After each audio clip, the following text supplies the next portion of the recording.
It's time for a healthy dose of According to the Cassels. And now, please welcome your hosts, Amy and Trey Cassels. Hey everyone, it's Amy Cassels. Hello, hello. We have a very special guest, Shaundra Dineen, today. Hello, hello, hello. So I have to brag on you, and I have a little intro for you, and I'm gonna read this because I am fired up just reading your intro. Okay, Here we let me go. just say that. All right. So Shaundra Dineen is a 2-time best-selling author, award-winning motivational speaker, a podcast host of a podcast called Do It Afraid. Wow. She is the founder of Ruby's Global Coaching and Consulting Company, or LLC. She is an inspiring speaker with a commitment to empowering women of all backgrounds to dream big and triumph over adversity. She is on a mission to help women succeed in every stage of their life through personal development, and mindset transformation. Jeez. She works with top business executives, corporate professionals, entrepreneurs, and recent college graduates. She is here on a mission to just help everyone overcome their fear and find courage and confidence to live their best life. Wow, who is that person? I know.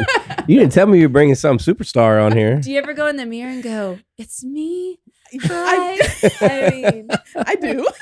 I love it. Yes. Pinch me. Is this real? Yeah, Did we do all pinch me. these things? Yeah, really. It's way cool though. People need a Shaundra in their life.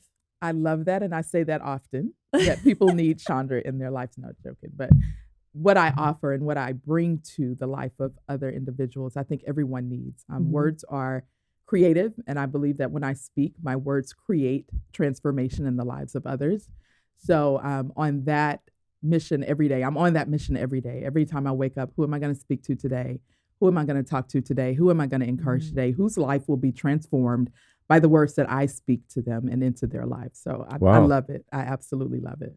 So would you call you a life coach? Because I didn't read that anywhere. Know, I steer away from that. It seems like such an overused term right now. Motivator, encourager. That's what I prefer. Motivational speaker or motivational, inspiring, empowering person. I don't know what title to give that. I struggle with that all the time. But at the end of the day, I feel that I am the person that inspires you, that motivates you, that pushes you forward and helps you overcome the obstacles that have been holding you back from whatever your best is, whatever the best you is. And that's different for everyone. But whatever your best is, I hope to give you encouragement to pursue that.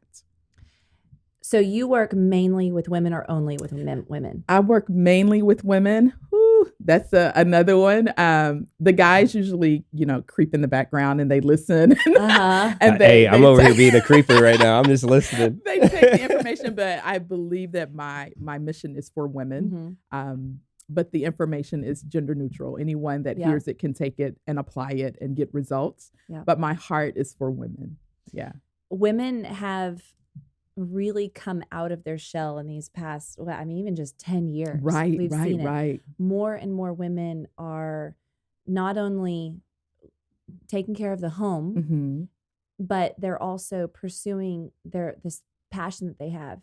And it's a balance of working both and figuring out where your priorities are but being able to get them to kind of compartmentalize, like just say, okay, these are the few hours that I have to work on my career or my dream or whatever it is. These are the few hours that I have to do it.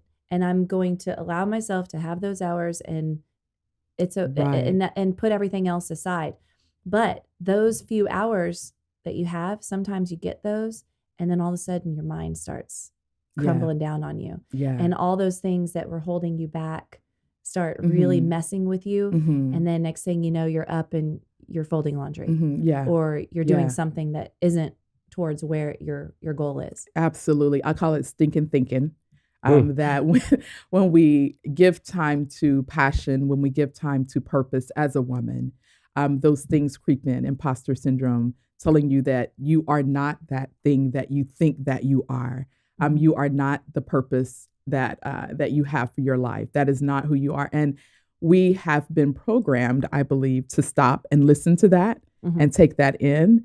Whether we realize we're doing it or not, that's where the distraction comes in, and we can start folding clothes or doing dishes. Or even for me, I'm like, my goodness, where did that pimple come from? Oh, I need to clean my face. Oh my gosh, it's that, so we go down that rabbit trail when our mind starts to tell us that we are not capable, that we are not enough, that we are not adequate, that we cannot live according to passion and purpose. And what we're seeing here recently is that women are standing up to say, you know what, I am that. I'm going to take the time to figure out what that is. I've had more women, even a text before I came in this morning, wanting to discover purpose. What is my purpose? I'm trying to discover my purpose. I feel that this is the time, or women feel that this is the time for them to stand up, be heard, and be seen, and to move forward into passion and move forward into purpose. So for women that are listening that have that moment where their mind overwhelms their purpose, or where their mind overwhelms that time that they've set aside for themselves, push beyond that. Push beyond that. Be intentional about what you're thinking. Pay attention to your thoughts. My favorite book tells us to take our thoughts captive, and you can only take a thought captive if you're paying attention to what your mind is saying to you.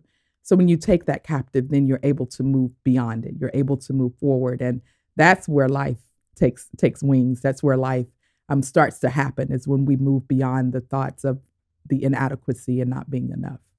Absolutely. Yeah. Now, you gave a speech on last Friday, and many things were specifically applied to women in business. Yes. But they can be universal as well, for sure. Absolutely. And last week, and as you know, you said you were cracking up listening to it last week's episode, we talked a lot about goals and visions and dreams moving into the new year. We can do all that. But if we have all the blockages and that little voice that comes up in our mind, and it may be our voice, it may be a voice that we heard from a young age and we still keep hearing it over and over, whatever it is that's creating resistance, it still can be there. So we can create all these goals. We can do all the things that we said to do last week, but then you go start to implement it. And then now this is where the torment starts. That's where it starts. But you gave an incredible speech last week. I was moved, and I had a really bad migraine, and I caught most of it, but I don't remember exactly what you said, but I remember how you made me feel. Ooh. And you've made me feel empowered, and you made me feel fearless. Wow. I want to cry thinking about it. Oh, goodness. So will you say all of it again? Don't start the tears. Don't start the tears, because I'll start the tears. And then Trey's just sitting here looking at us like, what the heck are they crying about? I know. Y'all tighten up. Let's go. Tighten up. Get it together, right? Yeah. And I did listen to your last week's episode. And I said earlier before we got on the air, Trey, I came with empathy in my heart for you, Thank you today. Thank you. Listen, y'all are very powerful women. If we would just obey and submit, things would be very easy for all of us. Ooh. I'm going to remind you of that. And I'm going to tag that soundbite and play it for some people. You got to throw it out there if you're ready to submit. So. Oh, wow. Well, yeah, last week we were together at a summit, the Grove Growth Summit, and I spoke about knowing your value and expanding your authority. And it was geared for business owners or women in business. However, it's a principle that works in any area of your life if you apply it.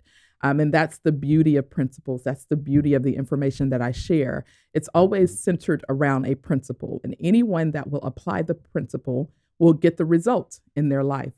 So we talked about value and understanding value and worthiness as a woman. And we will only expand our authority. We will only expand our voice. We will only expand our purpose in areas where we understand the value that we bring to it. Women are nurturers. Yeah. We bring life to everything that we touch. A man has certain things in his hand, and he'll give them to the woman, and the woman multiplies that. She makes it more. She makes it better. And a smart man knows to bring his ideas and his concepts, or partner with someone that he can bring his ideas and concepts to. And then she takes that further than he could have taken that alone. So when women just naturally do that. So when you give me something and I recognize the value of it, or when I recognize the value of a thing, then I'm able to expand that thing within the earth, or within anyone that I come in contact with. So we spoke about that in terms of business, but we can speak about that in terms of your life's purpose as well. Yeah. That when you understand the value that you bring to any situation, it then causes the outcome to expand and the authority that you have in that area to expand. So I say all the time, when women come into a room, if you understand your value, if you understand what you possess, just your sheer presence of walking in a room should shift an atmosphere. It should cause a change. There should be something there that adjusts because you came into the room. My mom calls it your glitter. She goes, wherever you go, sprinkle your glitter everywhere you go. That's what she tells me. Sprinkle your Shaundra glitter. I told her I was coming on a podcast this morning. Leave some glitter behind. That's what she tells me. That's great. But to think about that, when you come into a room, when you understand the value of what you possess, and it's a struggle. Don't get me wrong. It's not something you wake up and say, whew, all right, my purpose is XYZ, and this is the value that I bring to the world. Let's go get it. Absolutely not. I've been chasing the dream of being a motivational speaker and inspirer, and ministry. I grew up in ministry. My dad's a pastor. But even growing up in that environment, you still struggle with, can I really do that? Can I really say that? Are people really going to listen to me? So I've been chasing this dream for well over 20 years because I didn't understand the value that my words brought. I was very clear on purpose in my early 20s that I was here to create change in the lives of women. I'm here to motivate, inspire, and empower through the words that I speak, through the words that I write, and through the life that I live. It came so clear to me at 249 in Sam Houston. That's very direct. It's very I was sitting at the red light at 249 and Sam Houston Tollway one day in a horrible place of, I just don't know why I'm here, and was looking for answers. And that particular day happened to be going to a Bible study, a lunch Bible study. I can't remember the name of the church, but it was over in that area. And I remember leaving that Bible study feeling worse than I did before I went. And I thought, that is not the way I'm supposed to feel when I leave a group of women. Yeah. Like, I shouldn't feel like this.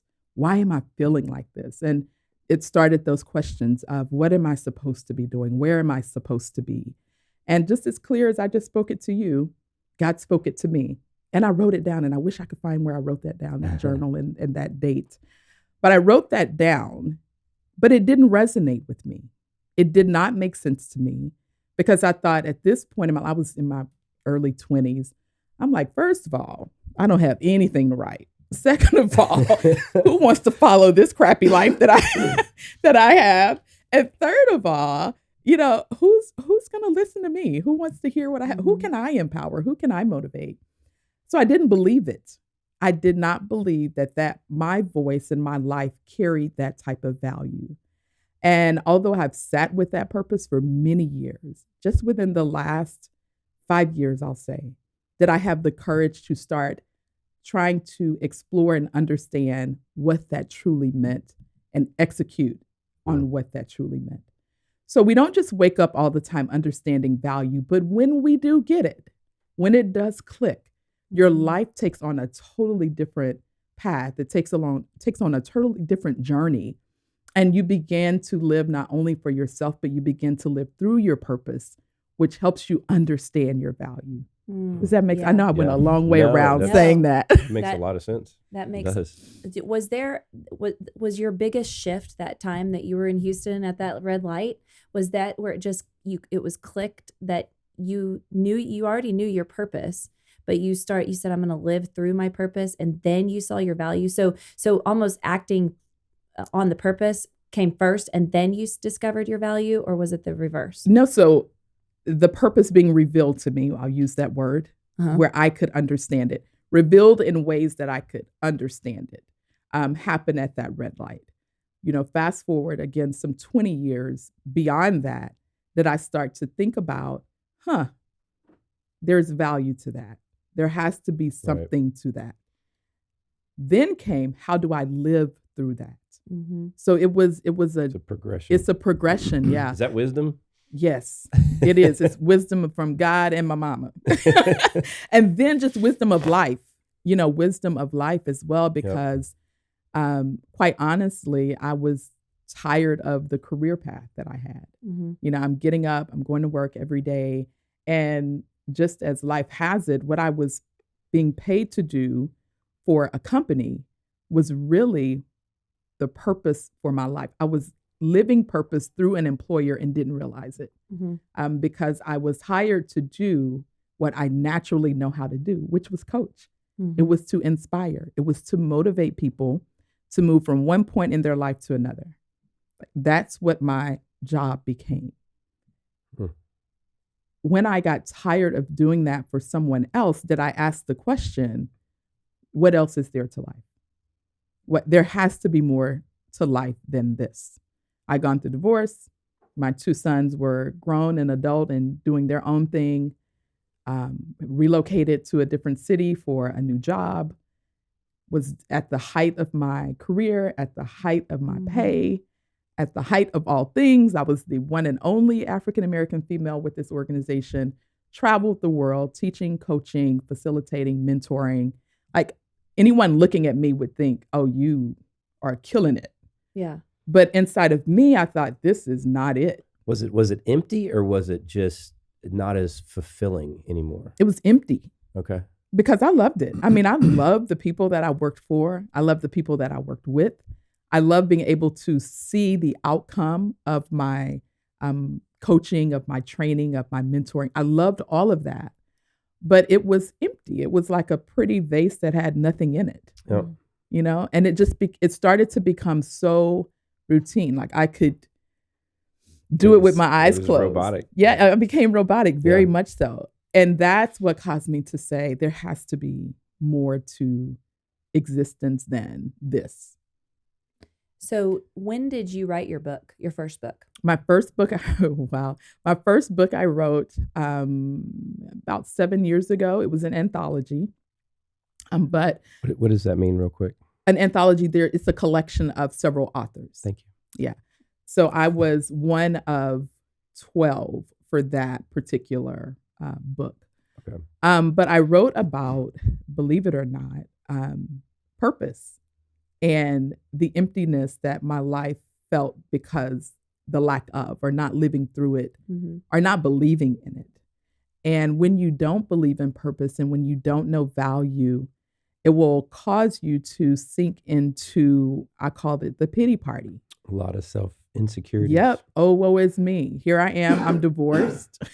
I'm divorced, which was not customary in my family. We just didn't have a lot of that. So I'm the odd man out, divorced.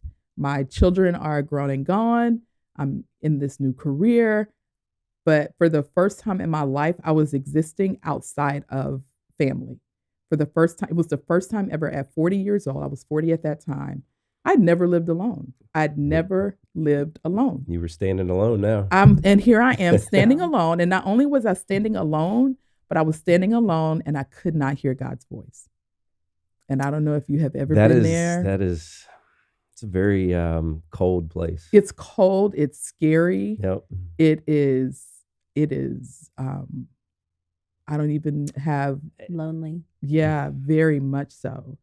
I wouldn't say helpless, but it's just it's a lost feeling. It's a loss. Because you try and look in every direction. You try and look for signs and symbols and situations, and it's quiet. Yep, and that is I say this, or said this, and I wrote about it in the book, that at that time silence was deafening. Mm-hmm. Like the silence was so loud that it just. Because you're normally listening to the purpose. Right. You're normally being driven by that voice, which is what you have listened to get to that point. Absolutely. And then when it stops talking, it's like, okay, what do you want me to do now? What in the world is this? And then for women, we live through what we do. Yeah. We live through being a mom. We live through being a wife. And both of those things were removed now. Although I was still a mom, but my kids were not dependent upon me. Right. As much as they had been before. Mm-hmm. So in this place of, I can't hear God's voice, I have no identity. My identity is gone. Like I'm not anybody's anything. I'm not a mom. Yeah, I'm not a wife. I'm not a wife. I'm just nothing. I'm just existing over here in silence. That's something that I've been talking about lately. I don't think I've talked about it on the podcast at all, but I know I've been having conversations with friends, is putting our identity in all these various things that at the end of the day, they're going to be gone. Absolutely. Our identity is, as soon as I can, I know that I need my identity in Christ. My identity is in Christ, and that is everlasting. But I'm not perfect, and I pull off of that. Right. I move away from it, and then I come back to it, and I pull away, and then we go to a women's retreat at church, and I'm back on it. Yes. You know, whatever. But yeah, I mean, we put our identity into our careers, maybe the latest MLM that we wanted to become a part of. I mean, I did it. I still love the product that I've talked about for years, but I put my identity in it. I'm that, essential oil girl. And then what happens when those essential oils, are not fun anymore to talk about? Then I lose my identity. What if my identity is, oh, I'm a homeschool mom. But then what happens if I quit homeschooling? Then I'm gone. Or just your identity can be, or you're that fit girl. Well, then you gain some weight.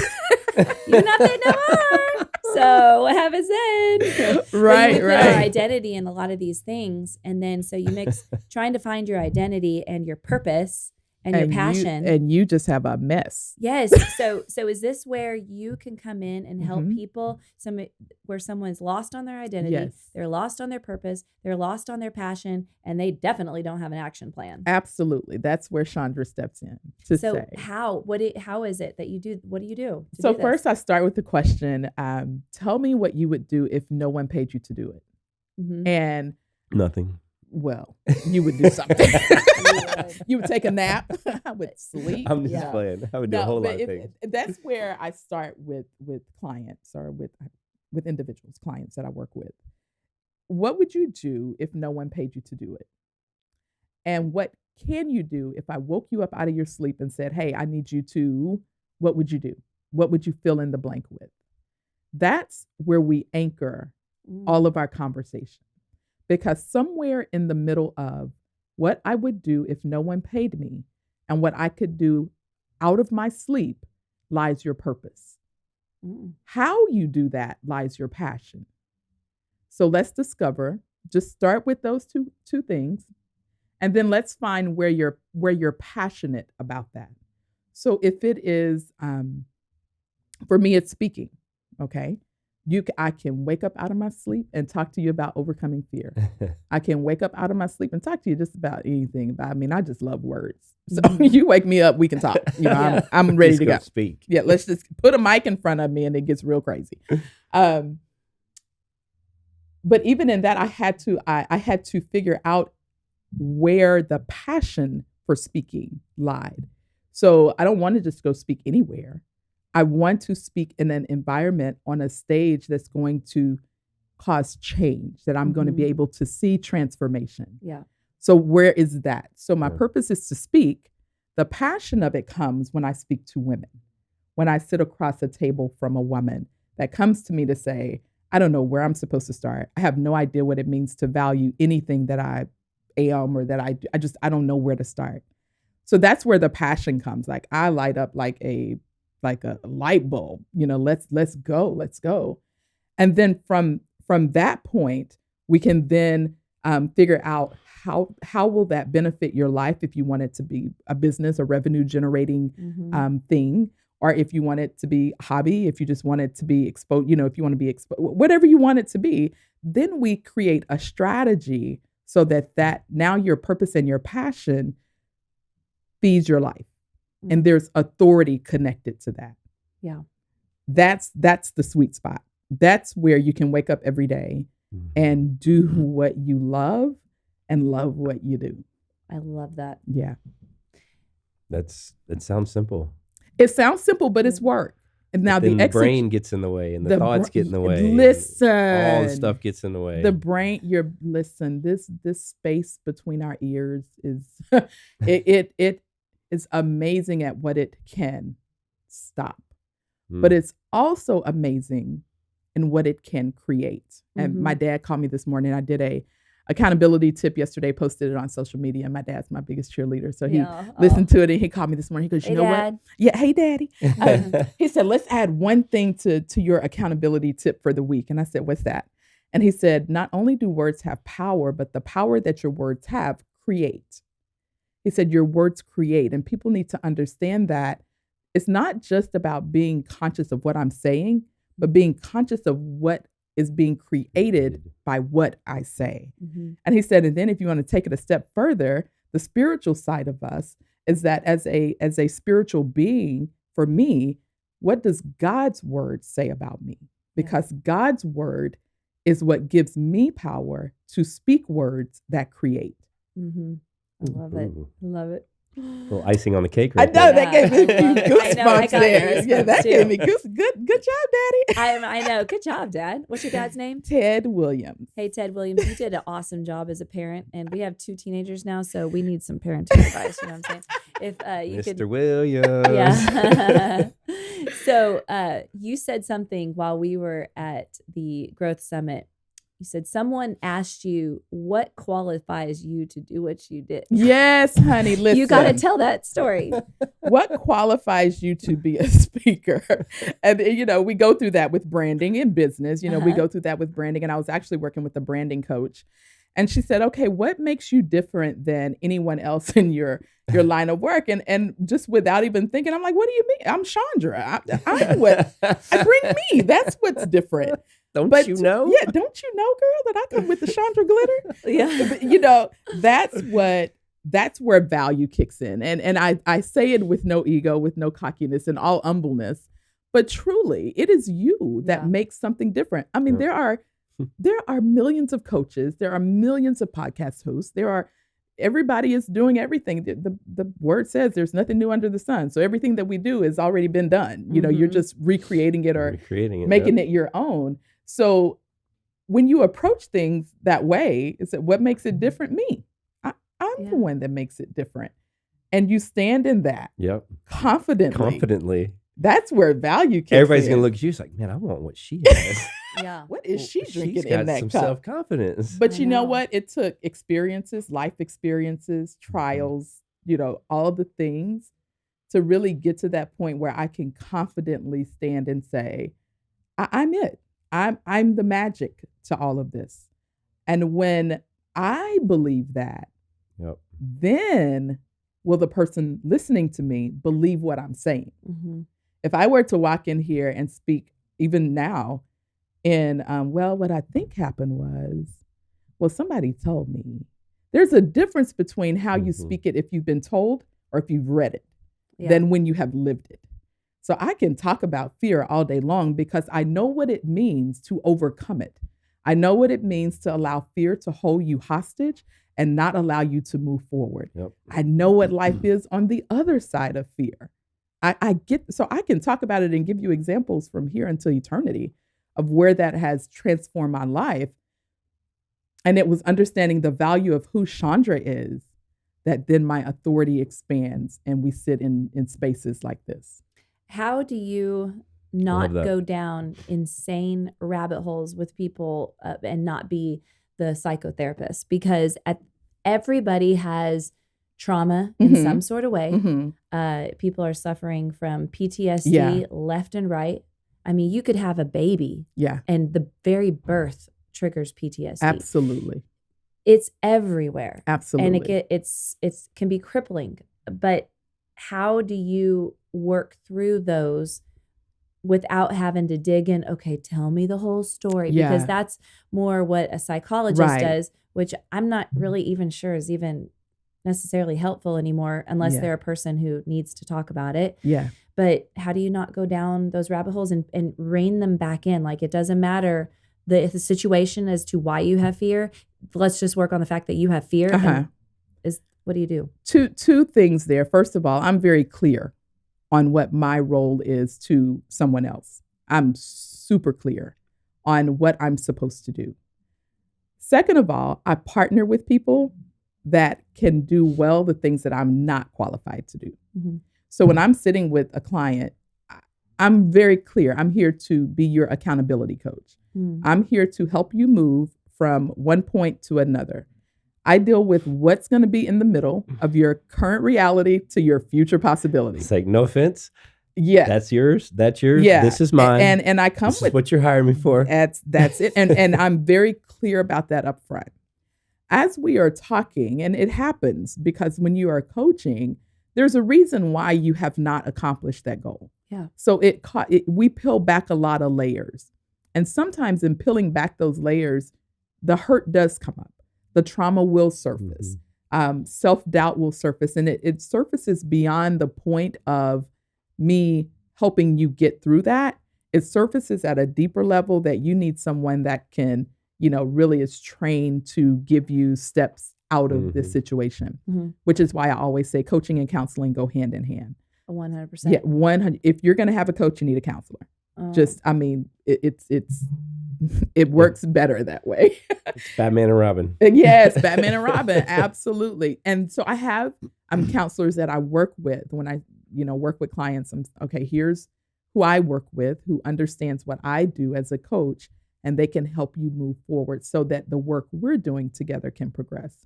My background is psychology, and I always wanted to be a counselor when I grew up. Life just didn't go that way. But I'm really clear on what I'm here to do, and I do that well. Again, that comes to the value of it's when we start to step outside of what we're purposed to do we get in trouble. We start taking on things that are too much. We start taking on things that we're not good at. Right. So if I stay in my lane of brilliance, then you're going to be good. You're going to be helped. Lane of brilliance. I love it. Stay in your lane of brilliance. It's my lane. This is what I'm good at. This is my lane. This is what I'm good at. Funny. I'm clear about that. I communicate that. I say that up front. It's in the disclaimer of my contract. I am not a therapist. I am not.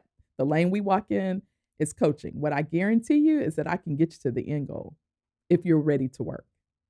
So how long do people normally coach with you for? Depending on what we're trying to accomplish. I have had clients that have been with me for a year. I've had clients that we can come together in 30 days and they can hit it and keep going. I have some that can work with me in groups. It might be a group coaching session that they respond better to. Some people respond better to community and the encouragement and the motivation that community creates. So it really does differ from person to person, just really depends on what we're trying to accomplish. And I'm not for everyone. Although I'm a coach, I'm not for everyone. Shaundra is real direct. If you can't tell. I have a slogan for you. The girl in your corner. Oh, I love that. Do you like it? Yeah, it's what it's because if you don't want to be called necessarily a life coach, I'm writing that down. The girl in your corner. You're going to see that today. Okay, on awesome. social media. But that's what we need that so much. So I've had Valerie Maxim on here, and she is an amazing coach, just building up women who are wanting to just better themselves. She has a whole story where she just got in the best shape of her life and started pursuing a whole career in fitness.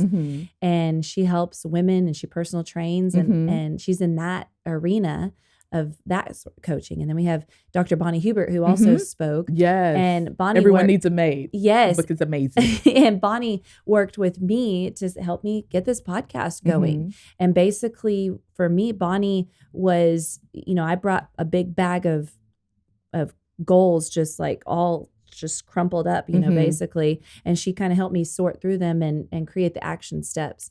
And then I see where you help people almost before that. Yeah. You help them before that and beyond. Right. But you're strong in motivation. I'm strong there. You have to build courage and confidence or nothing else will work. It just won't. If you won't be courageous, if you will not take bold action, if you will not step forward out of fear to become fearless, if you won't do those things, nothing else is going to work. Then you're just spending money for someone to tell you something that you don't have the courage and confidence to execute on. Exactly. Yes. Boom. I mean, when it's that simple to just smack somebody around, let's go.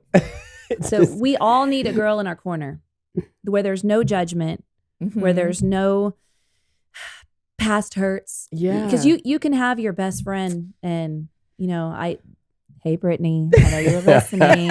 Here we go. But sometimes we know too much about each other. Absolutely. And the other thing is you can come to someone, or like my husband, for example, you were in a mood on Friday. Okay. Just going to say. Sometimes my circle's my circle. Anyway. So I love you two together. I love it. I always say, why you always in a mood? Mess around like it. That's one of my favorite songs. No, she sings it at the house too. Actually gets me out of the mood sometimes. So I was talking to Trey about my next steps. Okay. Oh, God, I remember this. And according to Bonnie Hubert, we have the theaters of our life. Yep. So Bonnie helps us to balance the theaters of our life, family, friend, all that kind of stuff. But the theater that I was talking about, the circle that I was talking about was career. Okay. And I have 13 and a half hours a week to work on my career, that little bitty area. Okay. And so I was going to Trey on Friday, have a nice little beautiful morning. Sun was shining, drinking our coffee, journaling. And I talked to Trey about what my next steps are for my career circle. But Trey's thinking in the personal life circle of all the things that we had to do. Like we got to get some budget stuff in order. We got some house projects. We got to clear stuff out in the nooks and crannies of the house. And I'm like, whoa, wrong bubble, boy.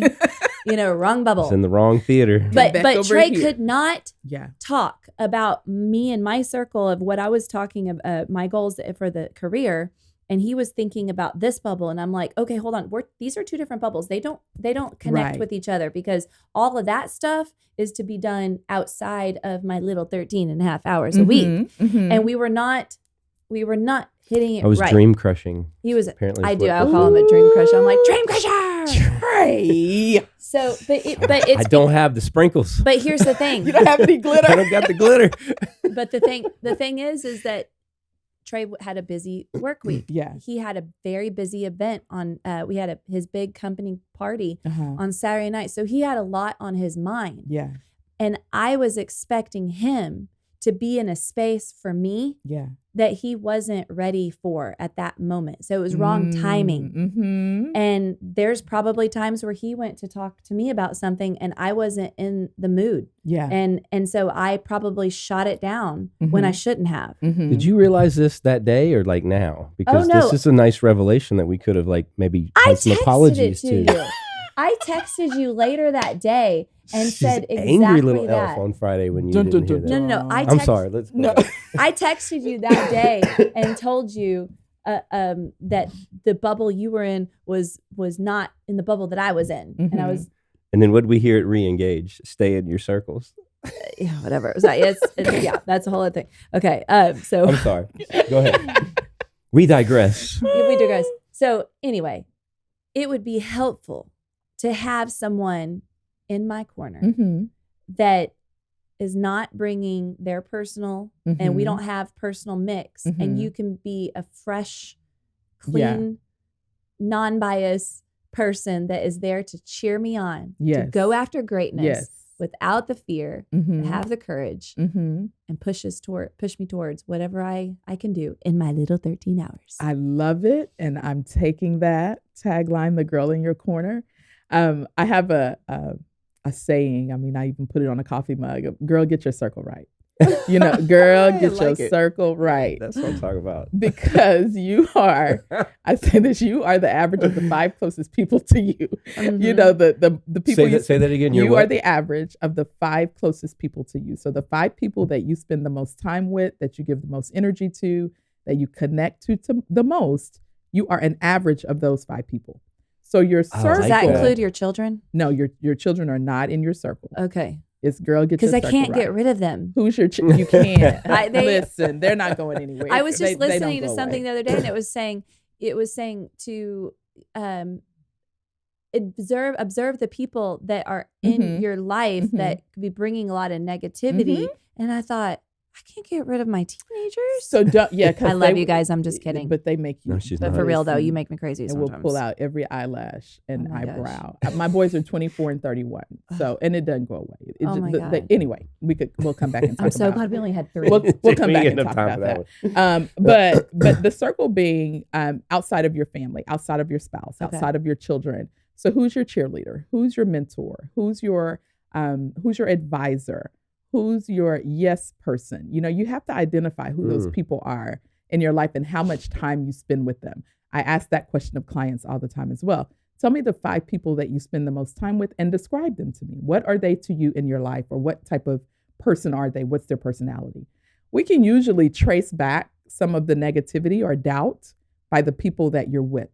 Because if you have your yes person that says yes to everything you bring to them, girl, yeah, go do that. Oh, that's a good idea, girl. Oh, yes, that's what you need to do. She will have you out there on a limb doing things that you really don't need to be doing. And then you're being an epic failure because you're trying to do everything that your girlfriend. Next thing you know, you're pole dancing. Right. Okay. You got a pole in the middle of your living room and you're on TikTok doing all the things. What just happened? Because it just went. But we understand. We're here. I'm here with you, Amy. But really, you have to be careful of who you're listening to, then who's speaking into you, who is speaking. Again, our words have creative power. So from the least little thing of, girl, you look, oh, that looks good on you. Like when you walked in, I said, oh, you look so cute. But you have those friends that you can walk in looking your cutest and they'll be like, there's some jealousy. There's something there that they can't celebrate you. They can't. Yeah. And you just don't, then that, here I am thinking I pulled it all together. I look good. And my closest girlfriend didn't even say, oh, girl, you're cute. She just kind of gave me a, That starts to build something in your mind that you start responding to. So although you could be going through the motions in your mind, you're going, does my skirt look right? Is my makeup on right? Yeah. No, what is going on? So I know that seems very simple. No, but it opens up that door. It does. And it gets flooded. And once that you don't know door, how to shut it. Once that door is open, honey, it is open. And here I am, to put all this effort into hair and makeup, and I'm sitting in sitting in doubt, going, oh, what is wrong with me? Why? So it starts as a stage 1 hurricane, and then next thing you know, it's a category. The next morning, category 5 hurricane. Yeah, the next morning you're in tears and won't get out of bed and won't go anywhere, and you cancel all engagements. I mean, it starts to just be something that snowballs. That it's not. It snowballs. So you have to be careful and cautious and conscious of who who's in your circle, especially when you're in a growth season, when you're in a season of growth and change and transition. I love working with women that are in transition, that are looking to change. Yes. Oh my gosh. Because they are open to, they're like a fresh soil that's just been tilled, and they're just ripe and ready for seeds to be planted. When you're in that season of life, and we have seasons, but when we're in those seasons of life, that's where you have to be careful, because everything that's spoken to you that you take in is a seed. And you don't want to plant those seeds in your fresh tilled ground in growth season when you're growing. So sometimes that's where you pull away. And sometimes it happens naturally. When I really stepped into purpose and when I really started to understand value, there were friends that just somehow disappeared. Like I didn't have to do anything. Yeah. They just kind of fell off. And then you find yourself going, I have not talked to her in months. Did I do something to upset her? Is she mad at me?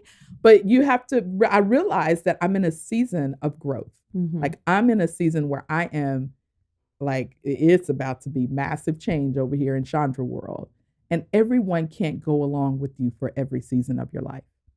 Yeah, they just can't. True. So you have to be careful and cautious of what season of life you're in, when you're in those transitions to next, to better, to more, that you don't have people that are subconsciously planting seeds of doubt.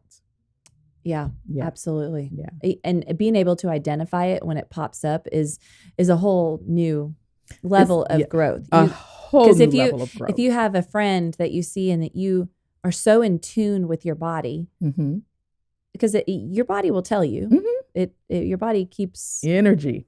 A lot of energy. Yes. So if you feel that, bad seed. Yeah. And you, rather than, having a good conscious language, rather than be like, no. Yeah. No, it's, I release that person. Yeah, absolutely. I release, bad seed. I release it. Yep. It has Jesus' served me. name. Exactly. I release it. It served me well. Be gone, demon. But it served me well in a previous season of life, but it does not serve my next season of life. Mm-hmm. It doesn't mean they stop supporting you. It doesn't mean that they're not, in your I would invite them to my brunch, if I had a brunch, but I understand the proximity that they can have to my life. I don't, my girlfriends laugh at me all the time. I don't invite a lot of people to my home. Like I just don't do it because I am so aware of energy. Oh, yeah. By the way, I can come next week. Okay. I'm just kidding. Fantastic. I'm kidding. Yes, Amy, you can come to my house anytime. But I don't bring some energy. I'm gonna jump on your bed and eat Ritz crackers. Oh, you can't come. Look, your invitation was just taken back. Cannot jump in my bed and eat Ritz crackers. That would be the worst. Right. After I work out. God. Oh, and your sweaty self. Yeah. What just happened? I don't know. Lord.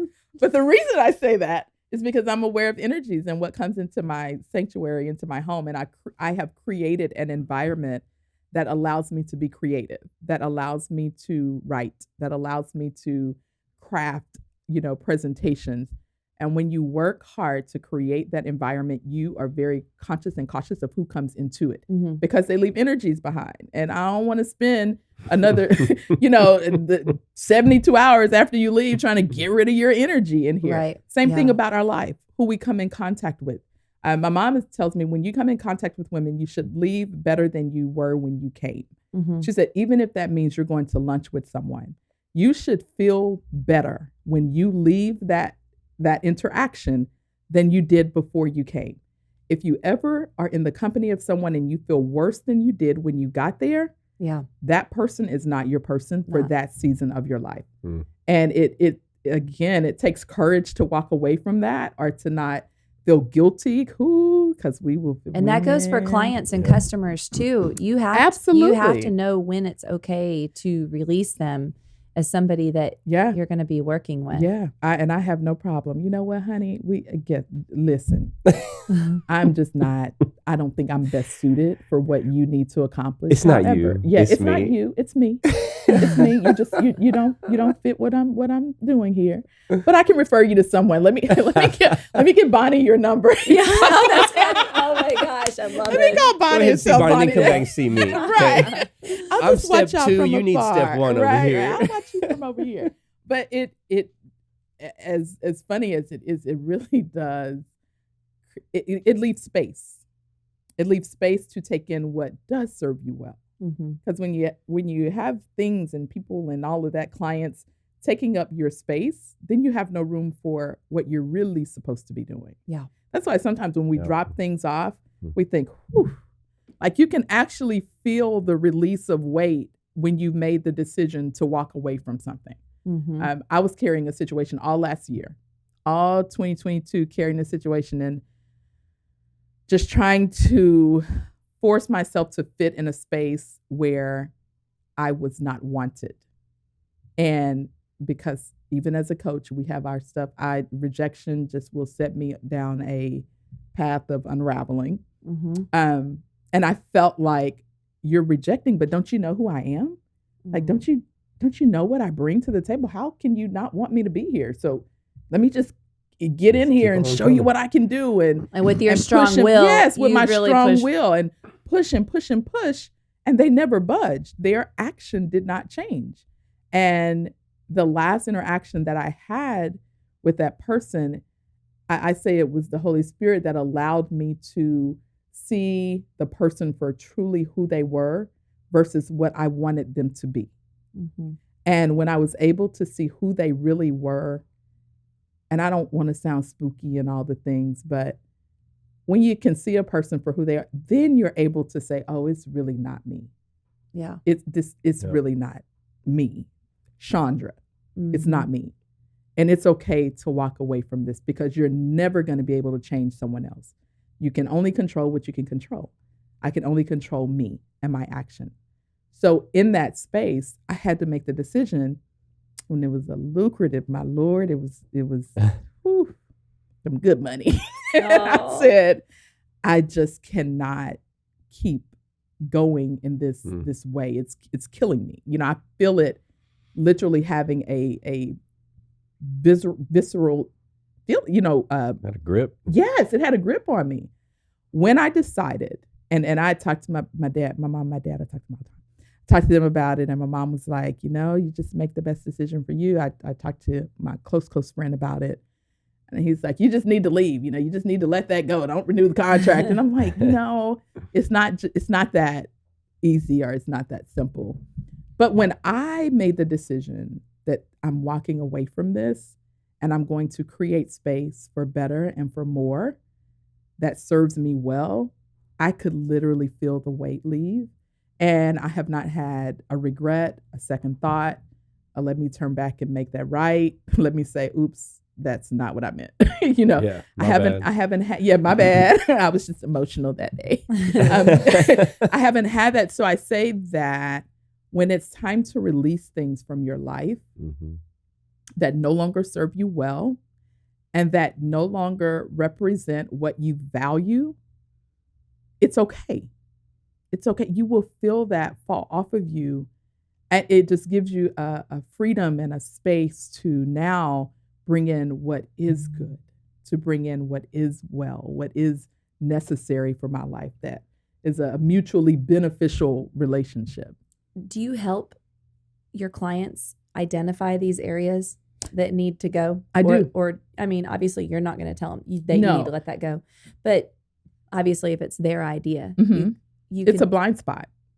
That's where bringing a coach into your life helps, because Trey can see things sometimes the same as you, or doesn't pull the blind spot. If I'm walking into your world and you're presenting a situation to me and I'm able to sit here and listen to you, and I'm like, well, have you ever tried this? And you're like, oh.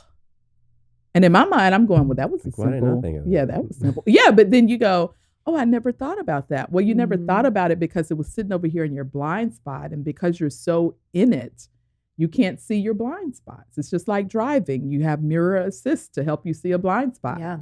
So a coach helps you see the blind spot of your potential. I see potential sitting over here in an area that you haven't even looked at. So let's dig into that and move in that direction. And then that helps. She's a ninja. I know. I love it.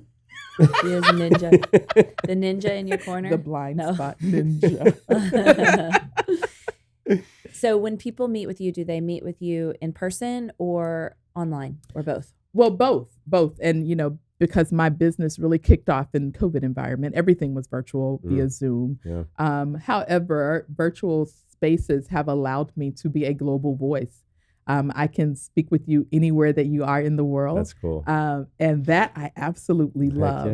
Yeah. So for me, virtual spaces have been where I have existed the most. Since we're coming out of some of that and people are more comfortable in person, we are working on some group coaching sessions.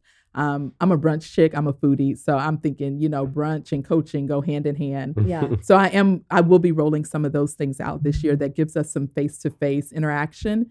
Or you can call it a mastermind, an intensive, whatever you want to call it.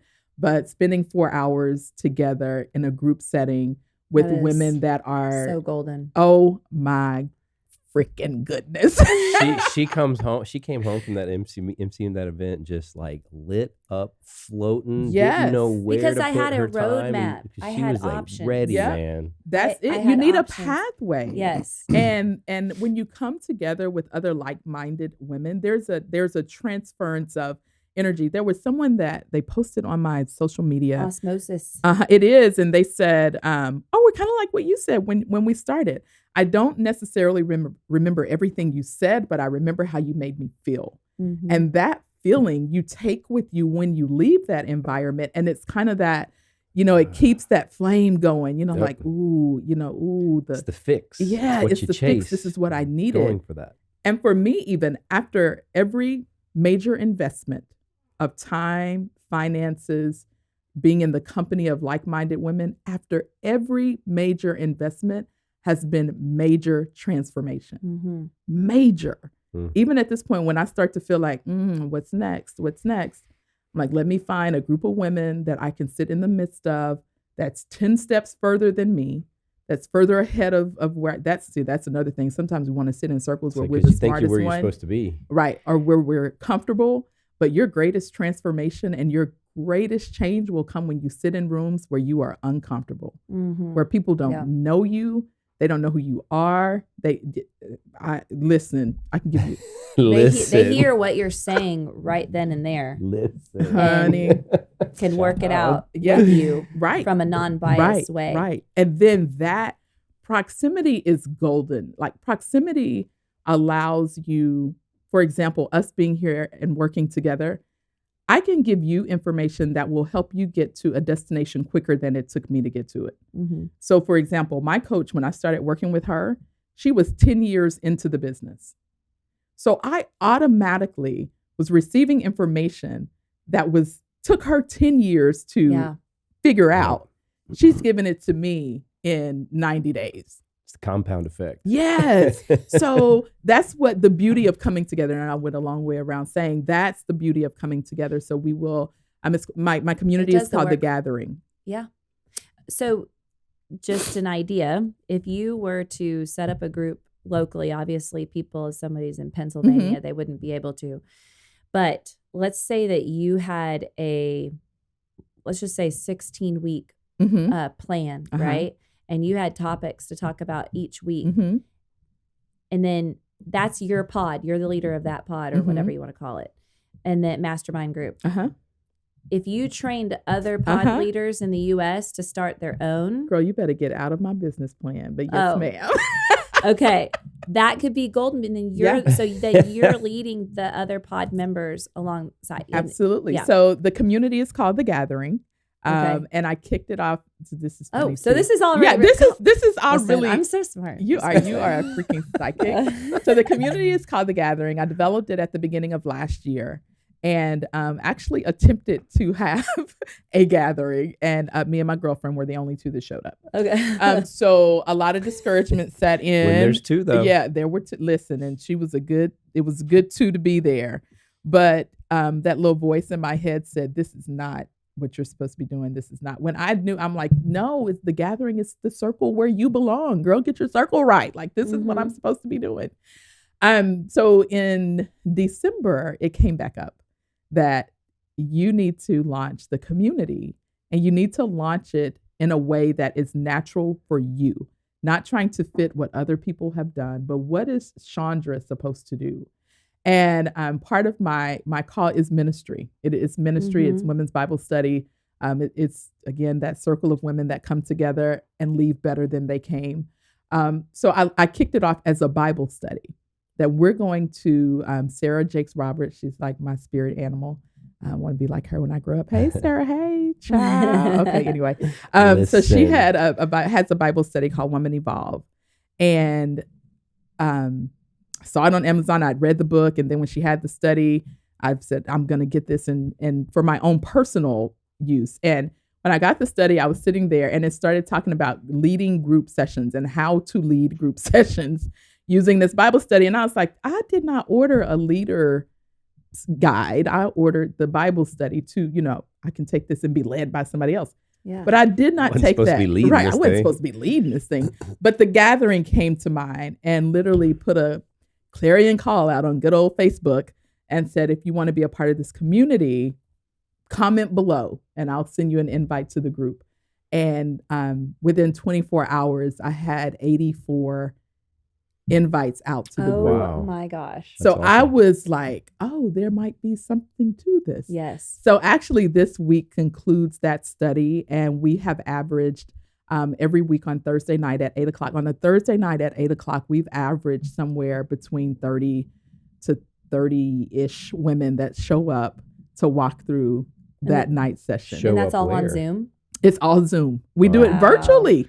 We did it all via Zoom. So your glitter goes through the air. It goes through the air. But this is how hungry women are. Yes. People are. I mean, men for community. But and you know what? we need more men leaders to do things like this. And there's why are you yelling at me? She looked right at me with like yelling, this tone. We're just passionate. We are passionate, but you know what? This could be a long subject, but like there's just so much stuff out there that women have created for us to be better wives, be better mothers, be better everything, our careers, all of it. And men need that too. They just kind of do it different. It looks a little different for them. Like we like the flower and the glitz and glam. We can hear y'all right now. Yeah. Okay. Look, there are two men sitting in this room. Like we hear you talking about us. So like this is a long podcast episode, but I did want to end on this. Yes. Your comment on the dream boards and vision boards. Oh, say real quick what you said. Okay, so this is my thing on. First of all, I hate vision boards. Let me put that out there, but not for the reason that you might think that I hate vision boards. I dislike. We couldn't say hate when we grew up. Like that would get you a real slap in the mouth if you said the word hate. So I'm sorry, Mama, but I dislike vision boards because they have become an activity instead of the tool that the resource they were created to be. Yeah. The tool that a vision board was created to be was to keep something in front of you that you believe in, that you cherish, that you nurture, that you hold dear, that you connect to, that there is an emotional feel. When I look at that, I am physically moved by what is on my vision board and that I can affirm. So when I believe it, I connect to it, then I can begin to say some things because my words have power to create. And then I do the work for those things to materialize in my life. So vision boards give me the heebie-jeebies because people believe that the board is the magic. The board is not the magic. Right, no. You are the magic that you bring to the board. And if you don't, you have just done an arts and crafts project. You went and drank mimosas and cut and pasted what we learned to do in kindergarten. You just and put up materialistic things up there that you want. And put things that you want to travel and you don't even have a passport. Like, really, is that what, it doesn't even go together. So, it's That's just a an fair arts statement. I actually like your vision board better. It's an arts and craft project. Yeah. Now, I have a vision board. Don't get me wrong. I did one.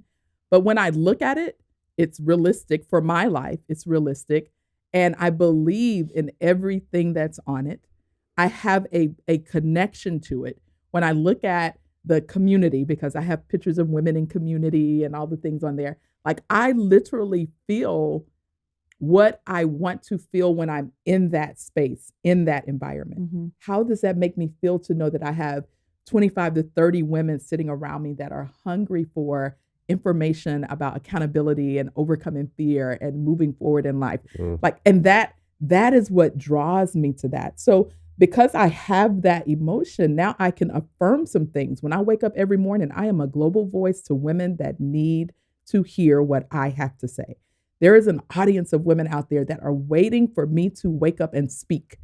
There are that I'm affirming what I see on that board, and that's your feel fuel. it. That's your and energy. that's my that's fuel. Your drive, and that is what causes things to come into my surroundings. So when we talk about manifestation, that's another thing that we can do a whole show on that. But manifestation has just become this buzzword of I'm manifesting. Right. You can manifest some bad stuff too, manifestation is not all good, but we live in it. I'm manifesting. But when I can affirm, when I can believe, connect, and affirm to something, I absolutely do manifest that thing in my life. This sitting right here is a manifestation of something that I said last year.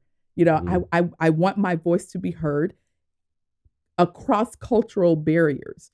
I don't want to be just deemed as the woman that shows up for one particular audience, because my message is for everybody and anybody.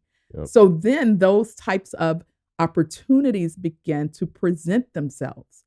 But had I not believed, connected, and affirmed to that, I don't think this would have happened. Right. So even on my drive here, I was thinking about, passing very familiar territory. I worked at Texas Sports Medicine here in town. Dr. Tomball. Yes, I'm part of the Tomball, but I've ate at Goodson's Cafe. I remember when the Nook was over with Randy and Mindy. So I was thinking about all of those things, and I said, never would I have thought at that time that I would be traveling the same road to come do something that I absolutely believe in and love. But because I said, and because I affirmed that this is what I want my life to be, because I'm so stinking confident of what I possess and the value that I bring, it's going to show up some way, somehow. You never have that energy of lack ever. The Bible says I shall not want. And I sit in that. I don't want in any area of my life. He tells me to make my requests known. So when I make my requests known and I affirm that there is no lack or want in my life, even though it shows up, there's opportunities for it to show up. I have a promise and an affirmation that I can push against that with, that says, nope, not today, because I shall not want. And my request has been made known, that my voice will be a global voice, that I will be heard across the world, that people will call on me because I'm the answer to a problem. I am the solution that you need. I am the one that uncovers the blind spot that you've been sitting in for years. Come on, girl. That propels you to the next level of living. I believe it. I believe it with all of my heart, with all of my soul, with all of my might. I believe that. So when opportunities show up, I'm ready. I'm here. Yep. This is what I want. This is what I'm going to do. Let's go. Yeah. So you got to end on that. That was awesome. Drop the mic. Drop the mic. We're done. I was going to say. Dust everywhere. Glitters everywhere. That's what I was going to say. If you're listening to this episode and you need some glitter in your life, you need a girl in your corner. You need Shaundra Dineen. Call her at 555. Now, how can they find you? You can find me on social media, all social media platforms. Life Coach Shaun D, my personal page, which becomes business, is Shaundra Dineen, and that's ShaundraDineen. If you would like to be a part of the gathering, by all means, hit me up on social media. You can send me an email at ShaundWill, ShaundWill @gmail.com. Or heck, call me 281-705-5596. I think everybody in the world has my phone number. But yeah, find me because I want to connect with you, and I guarantee you it will be worth every investment of your time, your finances, whatever it is that we have time to work together. Well, after this episode, there's going to be a waiting list, so you better I'm call ready for soon. It. That's right. Don't Thank wait. you so much for coming on this podcast. I am fired up. I don't even know how I can go sit and work now. I'm like ready to go conquer the world. I'm going to skip. I'm going to skip into Tomball. I'm hungry, actually. Yes, skip into Tomball. Thank you so much. Loved it. Have a wonderful day, everyone, and we'll talk to you all next week. Bye-bye. Bye. Thanks for listening to another episode of According to the Cassels with Amy and Trey. Be sure to subscribe wherever you get your podcasts so you never miss an episode. To stay up to date with the Cassels, follow Amy on Instagram @acassels. Until next time, have faith, enjoy life, and love abundantly.